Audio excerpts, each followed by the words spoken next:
Experience the joy of running in the new Triumph 22 from Saucony, the original running brand. Stacked with luxury foam cushioning, Triumph 22 turns miles into smiles with the ultimate blend of comfort and energy return. Shop Triumph 22 at Saucony.com. That's SAUCONY.com. Hey, this is Jason Moon. Thanks for listening to Bear Brook Season 2, a true crime story from NHPR's document team. This is the last episode of this series, for now. As you're about to hear, this story is not over. Make sure you subscribe to the Bear Brook feed so you don't miss an update.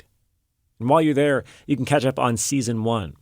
It's about a totally different case from New Hampshire, though you might recognize some of the same people and places from this series. It's about another mystery that starts in the woods of New Hampshire that new science is helping to solve. Subscribe to Bear Brook wherever you get your podcasts. And thanks for listening.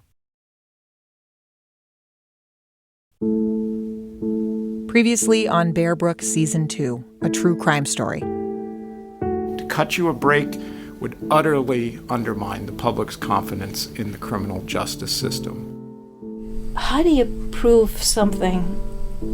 How do you prove an I didn't do it? There's this belief that when you are a Catholic, the priest gives you communion, that the bread turns into the body of Jesus, like a literal human flesh. This is essentially the same thing as what happens. Once this conviction happens, it's like that story is what happened. All I could think of was, remember the TV detective Kojak? The system, the culture that our detectives live in and are made to operate in sets them up for this specific kind of failure of not being able to realize that there's an innocent person in front of them.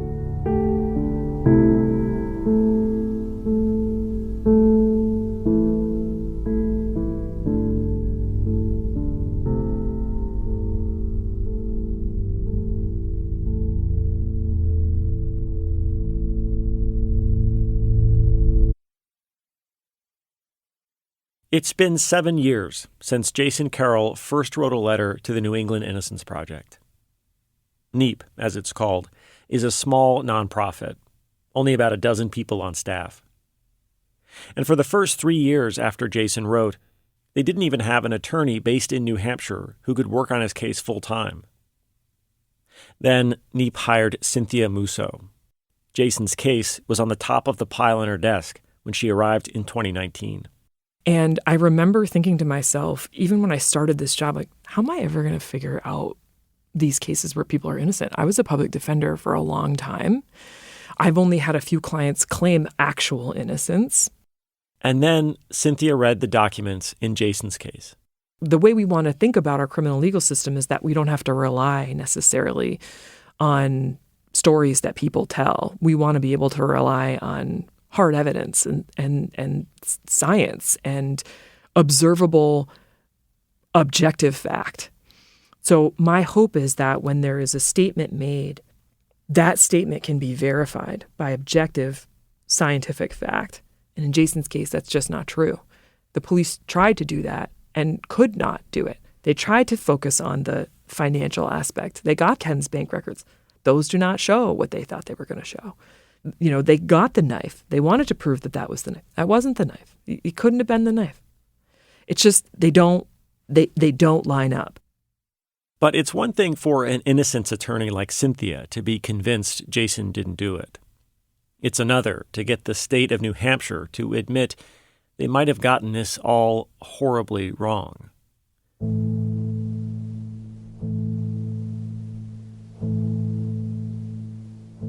Remember back in episode 1, that hearing where Jason asked for an early release from prison? That was one of Cynthia's first moves. It would have been the fastest way out of the prison walls for Jason. But, as you heard, it didn't work. In part because Jason has always refused to take responsibility for the crime. The prosecutors for the state and the court system that oversaw Jason's convictions both stick firmly to the original narrative. You confessed to your participation in this murder for hire plot. and you and your accomplice, Mr. Pfaff, kidnapped and murdered a 7.5-month pregnant woman. And you stood by while your accomplice sexually assaulted her as she lay dead or dying there in that gravel pit. And you were paid $5,000 for those inhuman acts, and I don't say inhumane, but inhuman acts by the victim's own husband. Despite the fact that Tony Puff was acquitted and Ken Johnson was never even tried, in the official version of this true crime story, they're still killers.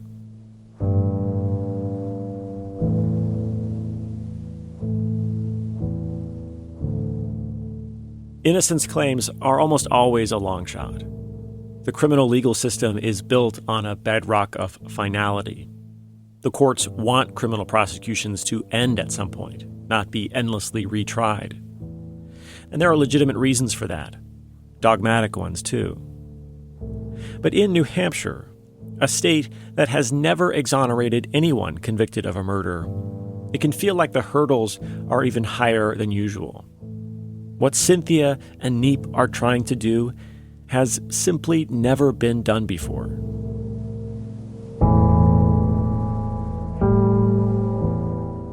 And so, to help challenge the official narrative, Neep invited someone from the outside to come tell a new one.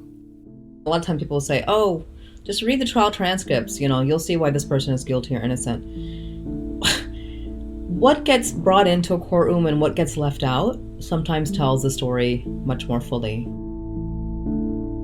This is Bear Brook Season 2, a true crime story.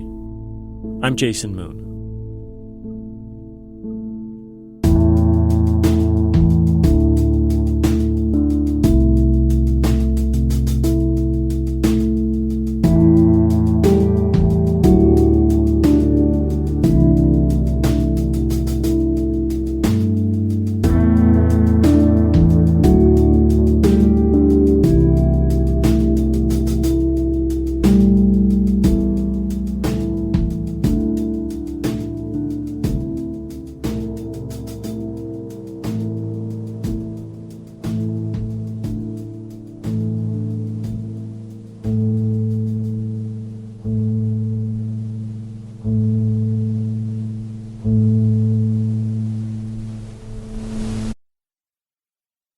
Rabia Chowdhury is an immigration attorney, an author, a podcast host.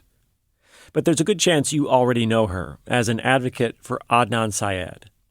In 2013, Rabia brought the story of Adnan's murder conviction to the people who made the podcast Serial, a series that alerted millions to the existence of podcasts and arguably created a genre of true crime ones.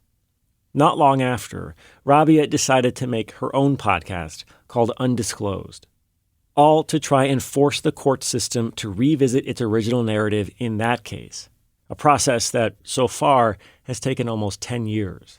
It's like everything that happens in the courtroom is like, a fly trapped in tar from hundreds of years ago. Like that same rotten piece of tar keeps getting passed from courtroom to courtroom to courtroom, as if the entire world is static and nothing has changed and no technology has changed and no witnesses have come forward, but we're just like stuck in time.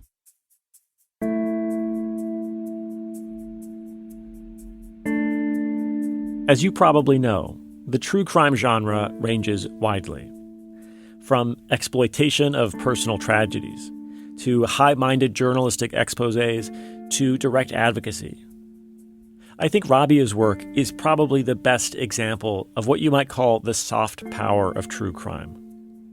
Rabia started her podcast Undisclosed with two other attorneys, Susan Simpson and Colin Miller. At first, it was all about Adnan's case, but then they started looking at others. In each season of their show, they reinvestigate what they believe is a wrongful conviction. They re-interview witnesses who may have changed their story. They track down witnesses police never spoke to. They look for evidence of legal foul play, whatever they can find. By now, they've looked at over 20 different cases, and by Rabia's count, they've played a role in overturning convictions in about half of them.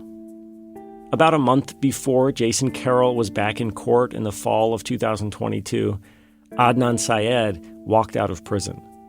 He was a free man for the first time in 22 years, though his legal battles still aren't over yet. In another example in Georgia, Undisclosed worked alongside the Georgia Innocence Project and found evidence of juror misconduct and prosecutorial misconduct that recently helped vacate the conviction of Joey Watkins. He'd also been in prison for 22 years. I mean, look, true crime has always been big, but when I was growing up, true crime, it was a different angle, right? It was like getting the bad guy and investigators getting it right and the police getting it right and, everything being resolved. But I think after Serial, suddenly it's shifted a lot. Between movements like Black Lives Matter, suddenly folks are like, well, maybe it's not all wrapped up in a nice little bow like that all the time. Undoing nice little bows. That's exactly what the New England Innocence Project had in mind when they invited Undisclosed to look at Jason Carroll's case. In the summer of 2021, Rabia arrived in New Hampshire to start investigating. And I went with her. Rabia, do you want to just explain what we're doing today? What you're up to? Yeah. So today we're going to be trying to find some of the original investigators in the case, and then some of the ones... Rabia brought with her Sarah Kaline, a former police officer turned private investigator, cold case consultant, and true crime personality. The two of them followed Google Maps down winding back roads across New Hampshire to reach some of the witnesses in Jason's case. I sat in the back seat of their rental car with my microphone, getting a little carsick. Where did you say I was turning again? I'm sorry. Do you remember? Oh, right there where we just passed on the right. I recorded Rabia and Sarah as they recorded interviews. Yeah. So I kind of want to start at the top and ask you what your relationship was with the Johnsons. Well, like I said, I was a co-worker with Sharon. And, of course, we talked about true crime podcasts as we happened to drive past the entrance to Bear Brook State Park. That the idea becomes to produce something that has value to society, not just retelling gory stories. Although the straight reporting also has plenty of value. 100%. It's all very meta, I know. But that's exactly why I was there. Podcasts like Serial, Undisclosed, and lots of others don't just reflect reality, they help change it. I had my own experience with this when someone who listened to season 1 of this podcast discovered the names of 3 of the people found murdered near Bear Brook State Park. And I kept stopping and going back. I was like, you know what? Listening to this podcast makes me think it is this person, these girls. This is actually how I first became interested in Jason Carroll's case. Before I'd read thousands of pages of police reports and trial transcripts, before I'd heard the interrogation tapes, before I fell down the scientific rabbit hole on false confessions. All I knew was a famous true crime podcast with millions of listeners was about to land in my backyard. The official narrative was about to be challenged by a new story. And more than a year later, it is still changing things in ways I never expected.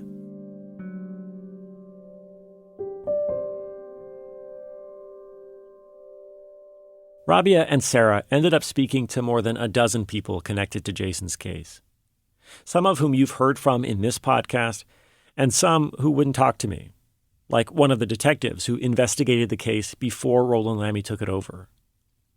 And they talked to Lammy, too, who told them he was A, surprised Jason was still in prison, and B, had no problem with the idea of DNA testing in Jason's case. But in the end, Undisclosed did not find new evidence to test, or new legal grounds for Jason to appeal on. No smoking gun alternate suspect, and no airtight alibi for Jason on the night of the murder. After all, more than 30 years had passed in between Sharon's murder and Undisclosed's investigation. People's memories had gotten hazier every year, and it was unclear whether the physical evidence in the case still even existed. But with the facts they did have, Undisclosed put forward a new theory. Or actually, it was an old theory. The one the original investigators had, before Lammy took over the case. Rabia and Sarah think that Ken Johnson was responsible for Sharon's murder. But only Ken. I think he did it and he acted alone. It was just him. He killed her by himself and brought her to that site and dumped her there and then couldn't get his story straight. The theory is partly based on the same things that made police suspicious of Ken back in 1988. Ken changed his story about where he was the night of the murder. His gambling debts were a plausible motive. His ex-wife said he'd been violent with her. But Undisclosed also points out major oversights in the police's investigation of Ken. Like how in the days following the murder, police got a search warrant for Ken's car, but there's no record they ever made any attempt to search the house Ken and Sharon shared. Rabia and her team also offer an alternate explanation for how Sharon ended up at a construction site. It's an idea based on what Ken and others told police about Sharon and Ken's sex life. Ken told police he and Sharon had a very active sex life.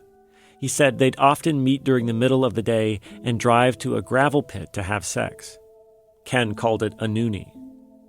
The undisclosed theory is that Ken took Sharon to the construction site where her body was found, under the pretense that they were going there to have sex.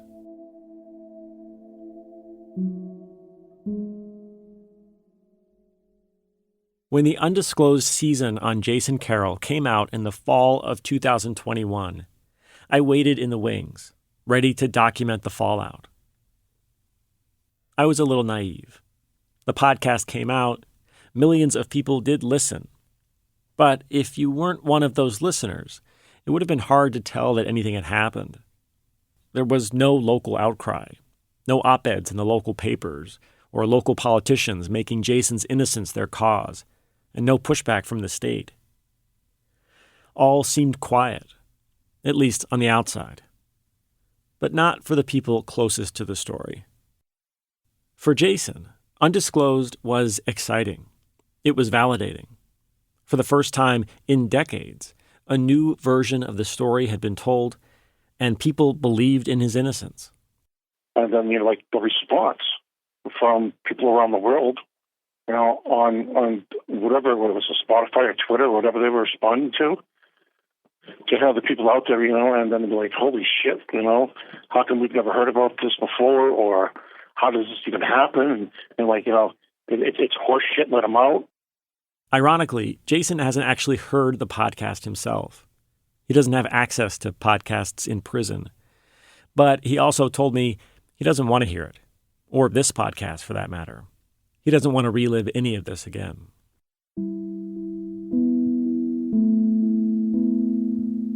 I expected Jason's lawyer, Cynthia Musso, would feel excited about the podcast too.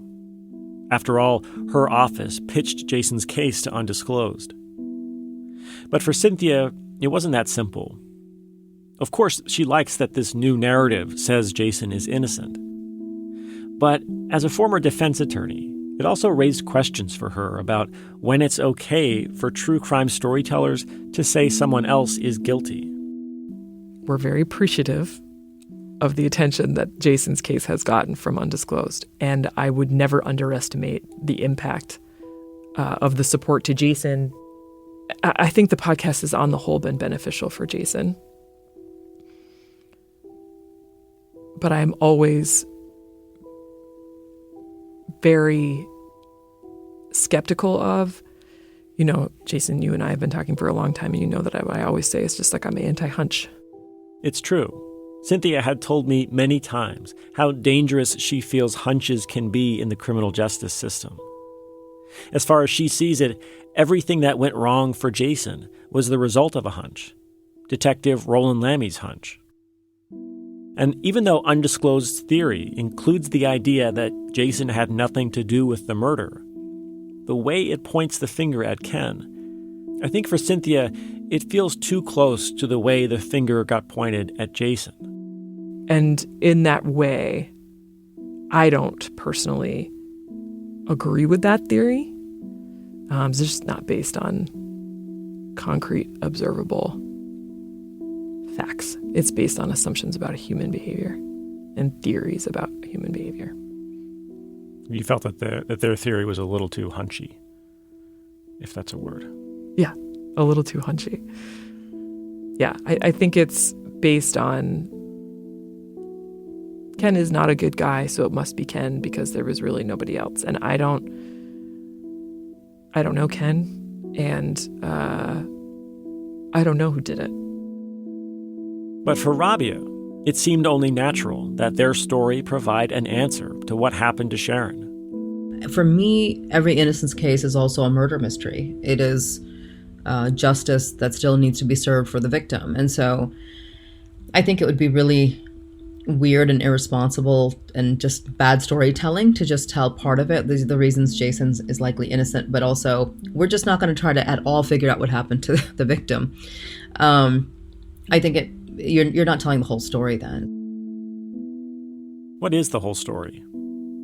Even for two people who believe in Jason's innocence, it's not an easy question to answer.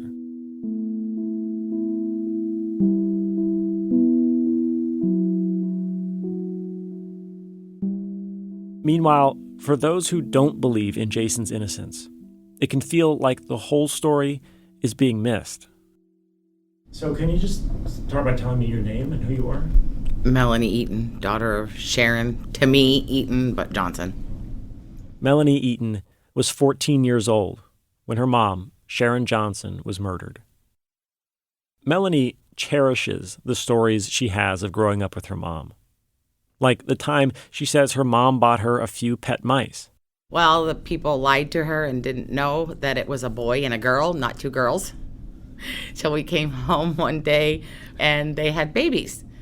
And the babies got out.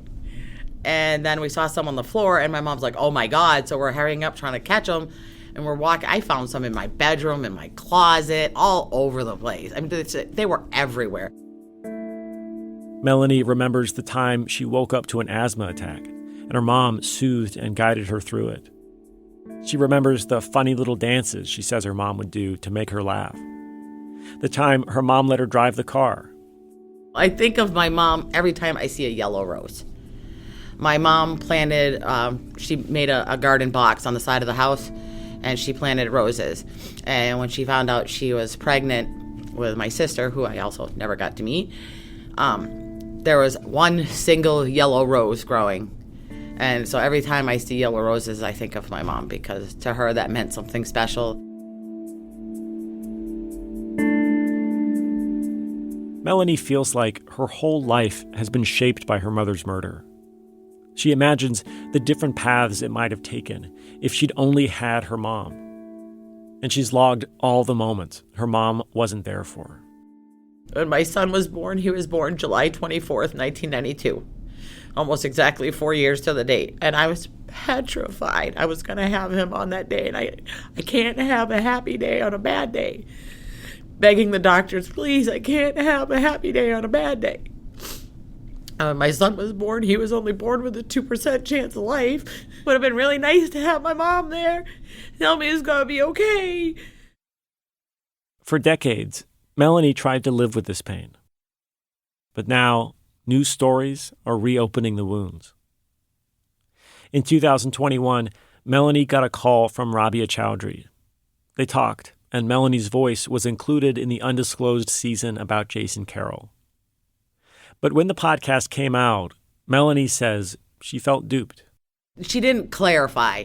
She just said, I'm working on the case. I'm going through it. I have your transcripts from when you talked to the police. Do you mind looking at it and then talking to me about it? She wasn't forthright at all, saying, hey, I'm actually an attorney trying to get Jason Carroll out of jail. And, I want you to answer some questions. I would have been like, no, screw you. Kiss off right away. But she wasn't forthright. And then when I found out later on, it infuriated me. Rabia disputes this. She says she made it very clear who she was and what her aims were. And Melanie says she didn't actually listen to Undisclosed. Just like Jason, she said it would be too difficult. For me, Jason Carroll is where he belongs, where he deserves to be, and he needs to stay there. He has why should he be out? Why should he be out and have his life to live when he was part of taking away my mother's? He took away my mother's life, my life. He took away the chance for all my children to meet their grandmother. Took it all away. Why should he have a life? My colleague Lauren Chulgin was in the room with me and Melanie for this conversation. And as we talked about Melanie's experience with another true crime podcast, Lauren asked a question. What's different about what Jason's doing from what they're doing? I'm not entirely sure because Jason is, from my understanding, trying to get the entire story in its whole out to everybody, which includes how we all feel, the victims. I'm not playing you this tape of Melanie as a way to suggest my story is somehow morally superior to Rabia's. And I'm not even sure Melanie would agree that it is. I did tell Melanie that I thought what she and others who loved Sharon are going through was an important part of this story. And I hope I've honored that. But no matter how carefully we craft our stories, we can't fully control how people hear them. Or what they'll lead to.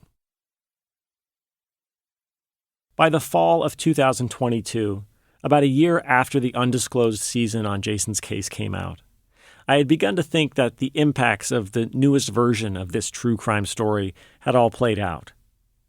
Undisclosed had brought new attention to the case. It had reopened wounds and stirred hopes. And maybe that would be it. And then I got an unexpected call from Jason's lawyer, Cynthia. So can you just tell me what happened again? Yeah.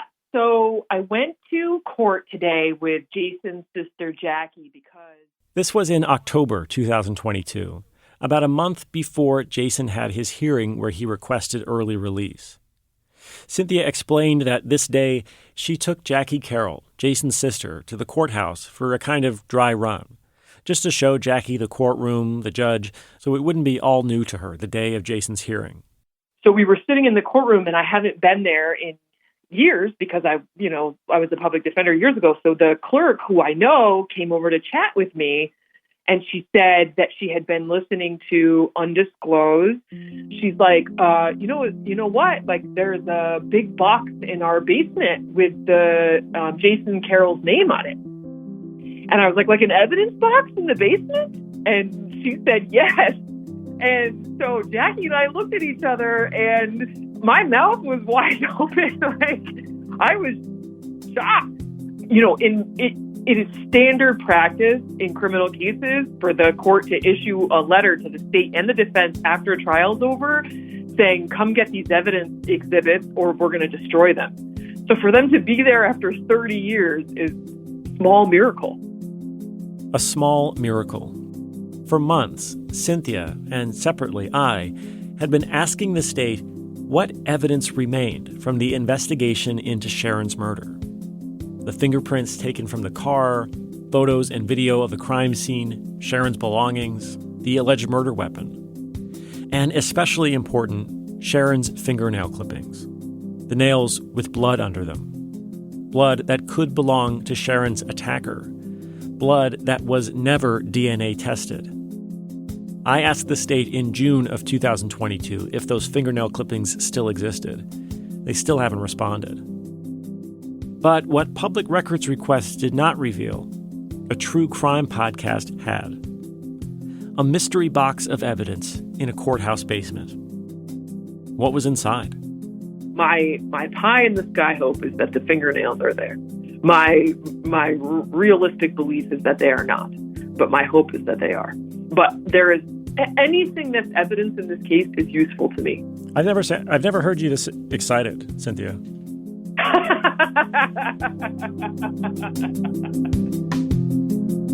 After the break, the box.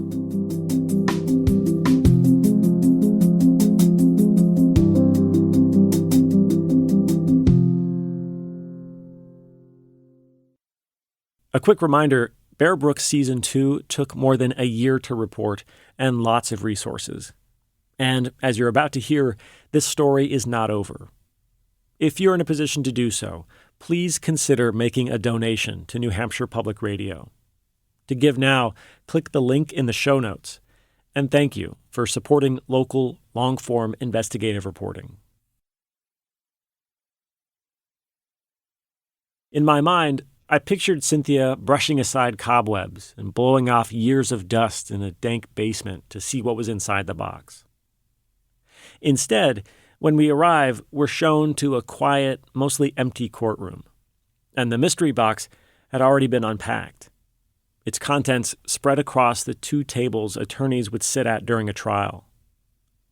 There's a clerk and a bailiff in the room keeping an eye on us. This evidence is in their custody, so it's not like Cynthia can take anything with her. All right. We'll just describe what we're looking at here. Yeah, so when we got here, the box was open and the exhibits are out, so we're taking a look at all the stuff that's on the table. There were stacks of documents, a pile of plastic Ziploc bags with things inside, large brown paper bags, photographs, a VHS tape, more than I ever expected. Jordan, do you have garbage somewhere? Yes. I'm going to throw out gloves after glove after glove here. You have some. Cynthia knows DNA is Jason's best shot. She doesn't want to contaminate anything, so she wears gloves and changes them between each piece of evidence that she touches. The clerk brings over a trash can. I decide I'm not touching anything. Cynthia reaches for one of the large brown paper bags. I want to know what's in here. So we're going to look at DJE4. That's the jeans. It's Sharon's jeans. That's the Sharon's jeans. Wow. Sharon's jeans, with an elastic waistband and an 80s acid wash, still covered in the dried mud her body was found in. I wasn't expecting this, to be this intimately close to Sharon's death.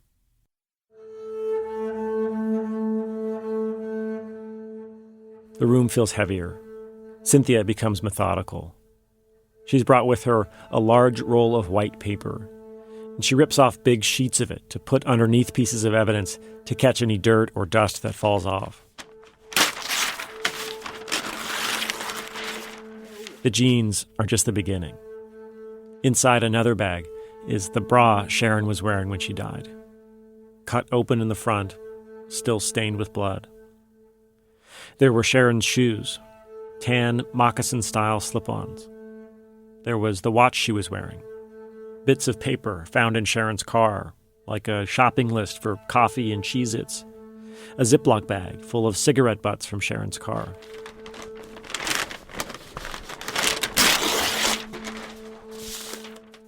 Then there was Jason's pocket knife, small with a brown handle, like any old pocket knife you might take camping or have in a junk drawer. Cynthia carefully placed it on a new sheet of white paper, unfolded the blade, and then photographed it next to a ruler. There was a yellow spiral notebook that belonged to Ken Johnson, full of handwritten scores to sports games from the 80s, evidence of Ken's gambling habit. There were the fingerprint cards taken from Jason and Tony at age 19. On one side, every finger was printed individually. On the other side, their full handprint was taken.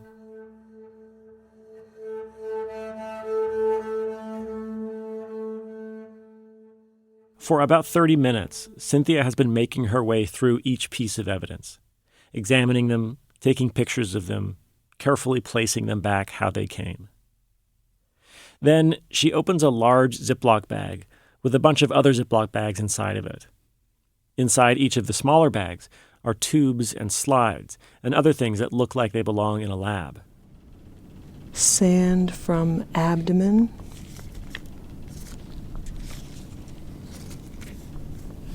Sand from back.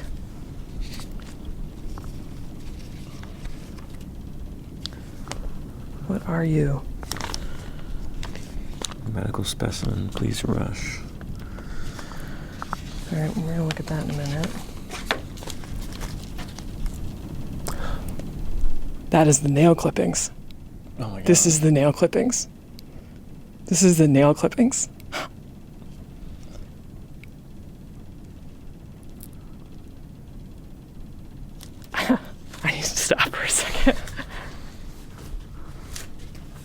Cynthia walks away from the table. Her eyes are filling with tears. She takes out her phone and calls her boss at the New England Innocence Project. Hey, the fucking nail clippings are here. What?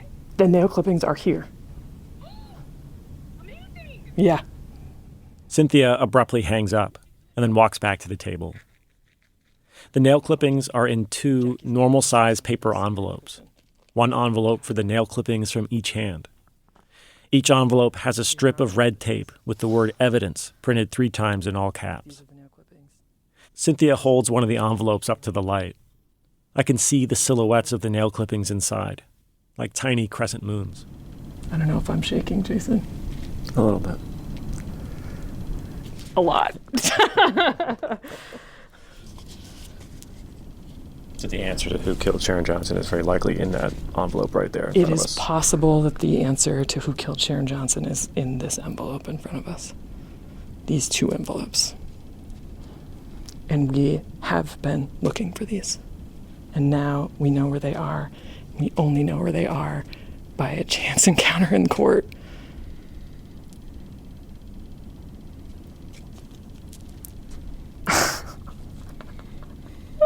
I feel like I'm gonna cry.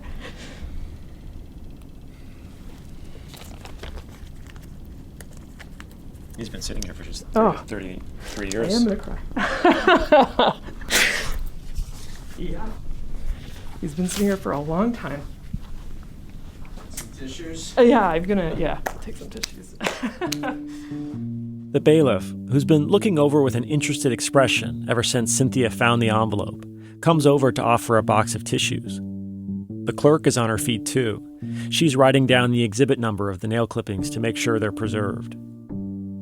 The courtroom is now filled with excitement, a feeling that's reaching across the professional boundaries in the room. The bailiff says out loud, "This is incredible." This is incredible.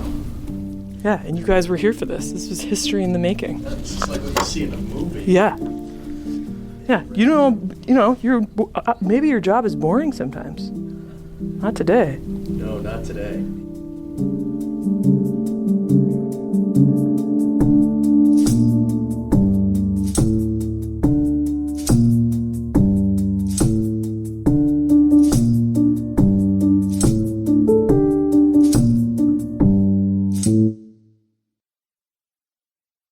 A few weeks after that day at the courthouse, Cynthia filed a motion with the court for DNA testing. She asked the court to order testing for the nail clippings and 6 other pieces of evidence found in the box that have also never been DNA tested. Those include fingerprint lifts from inside Sharon's car, the cigarette butts from Sharon's car, and Jason's pocket knife. Cynthia had hopes prosecutors for the state might agree to the testing. After all, it could prove Jason's guilt or his innocence. She waited days to hear whether they'd agree, then weeks. Finally, the state filed a document with the court. They were objecting to DNA testing. The state's objection to DNA testing in Jason Carroll's case begins with yet another retelling of the official narrative. The state then argues there is no scenario under which DNA testing would exonerate Jason. I had to reread that sentence a few times when I first saw this document. No possible scenario where DNA testing proves Jason's innocence. This means that even if DNA tests on the evidence came back and there was no DNA of Jason's, and there was, say, DNA from a known serial killer, the state's position is that that would not exonerate Jason. I tried to talk with Charles Buca, the prosecutor who wrote the objection. I wanted to ask him what makes him so absolutely certain of Jason's guilt, but he declined. It seems for Charles and the state of New Hampshire, they already know what happened. Jason is guilty. He confessed. And it seems nothing, not even a DNA test, can undo that story. Like bread becomes flesh, that story is now their truth.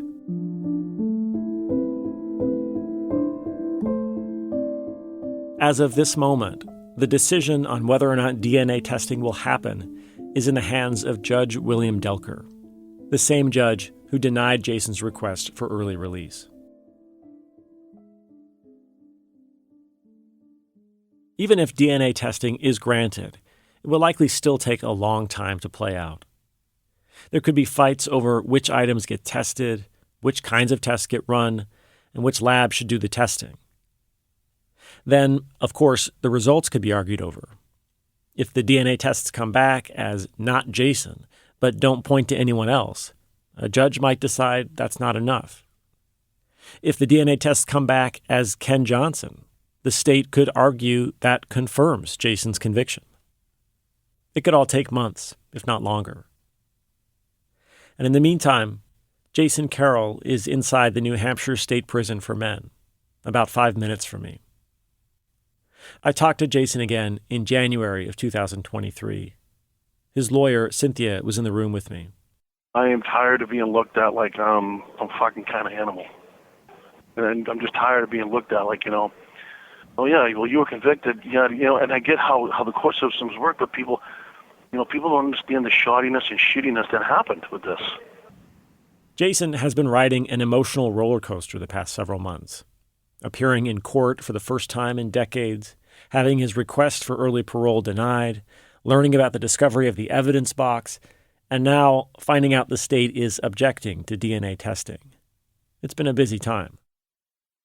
Still, Jason seems clear-eyed about the road ahead. He says they've lost some battles, but the war can still be won. He tells Cynthia he's ready to keep fighting, ready to be the first man in New Hampshire to ever be exonerated after being convicted of murder. I'm kind of like the plow right now for this, for people that are behind the wall, in a sense. What do you mean by that? Say more about that. Well, for what you and I have got going on with your organization, which has never been done before, there are people in here who need it. There are people in here like me that don't belong here. There's not many, but there are some here. And the thing is, the state's never had it before. So, you and I are like, we're trying to make history. It's tough. But, like I said, with the snowplow, open up a path for everybody else. For a few moments, I stopped interviewing and just listened as Jason and Cynthia talked to each other. They've known each other a few years now. Jason, can you talk about how what's it been like, you put your faith in the system originally, right? And then the system fails you. Of course. How have you felt about trying to put your faith in the system again? How has that been? It's not putting my faith in so much into the system. It's putting my faith into you. Cynthia fights back a smile. A look of embarrassment, pride, heartache, and heavy responsibility blooms across her face. That's what I put my faith into. It's not the system. System sucks. Let's just face it. System's trash.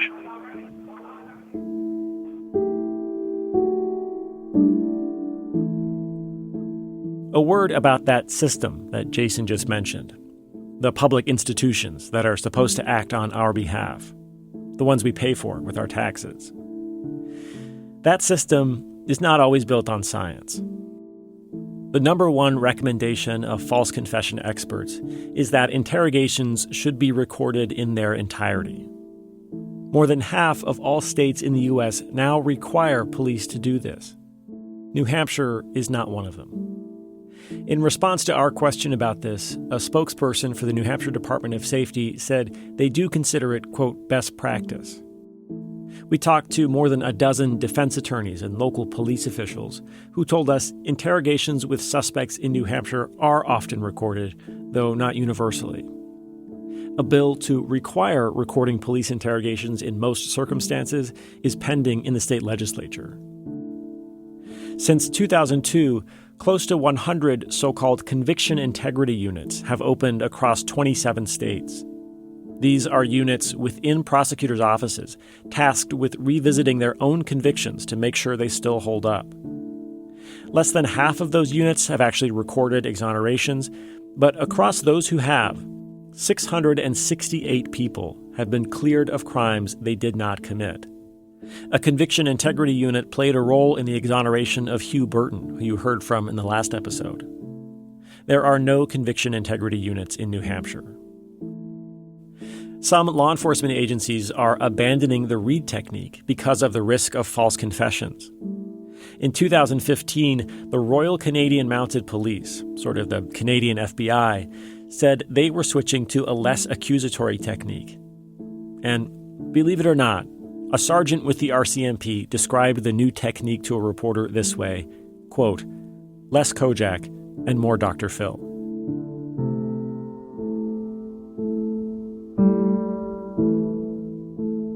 For now, this is as far as I can take you. The road to answering who killed Sharon Johnson and whether Jason Carroll will be exonerated ends here for the moment. In my true crime story, I can't tell you whether Jason is truly innocent. The truth is, I don't know.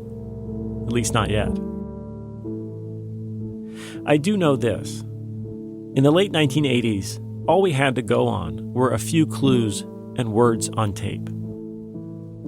Today, in 2023, with a box full of evidence that can now be DNA tested, and more than 30 years of science on confessions, we finally have a real shot at getting to the truth.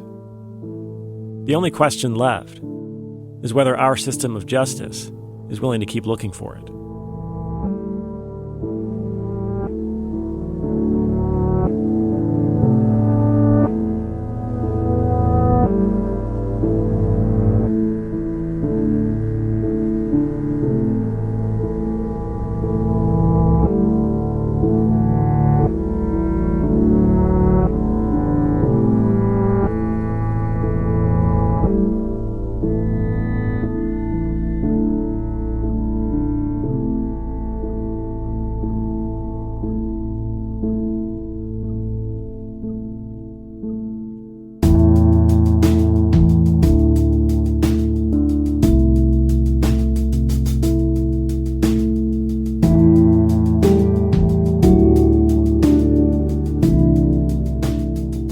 True Crime Story is reported and produced by me, Jason Moon. It's edited by Katie Culinary. Additional reporting and research by Paul Kuno Booth. Editing help from Lauren Chulgin, Daniela Ali, Sarah Plord, Taylor Quimby, Mara Hoplamazian, and Todd Bookman. Our news director is Dan Barrick. Our director of podcasts is Rebecca Lavoie. Fact-checking by Danya Suleiman. Sarah Plord created our original artwork, as well as our website, bearbrookpodcast.com. Additional photography and videos by Gabby Lozada. Special thanks to Maria Savarese, Mary McIntyre, Gabby Healy, Sarah Nathan, Dan Tui, Zoe Knox, Jung Yoon Han, and Ruby Bear. Original music for the series was created by me, Jason Moon. Bear Brook is a production of the Document Team at New Hampshire Public Radio.